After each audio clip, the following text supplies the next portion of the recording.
Yo, mon kleren la wap kon ba men. Pati kleren nan man. Shit. Men yon telman bon men. Yo baz. Ki bo achete kleren sa men? Kay ba de ti son an ba la wap men. Yo. Sa si telman kou men. Mwen se kote fe kleren. Yo ba la telman bon fwe. Shit. Yo mbap ka bo bwe tout nou ba pa. Monshe, mwen baka kwe pa wak meten an depo sa man. Yo boy, nou baka bwe tout men. Non monshe men baka bwe tout. Monshe wak men. Yo kleren bon.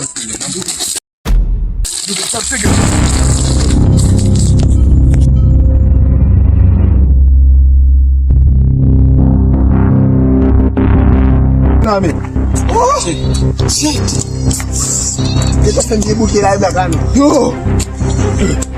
Shit, man! Yo, son ki la, man! Kona black ay kleren no. Yo, sa pasi, man! Tobe sak bien. Shit! Yo, sa bien, man! Che, ou mwen prende pre mwen kon sa pou mwen bate mwen si mwen bako mwen si. Mwen plan mwen prende si. Mwen se lan men prende, man! Yo!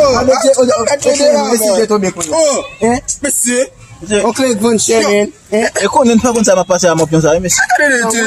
Ou pa serye, man!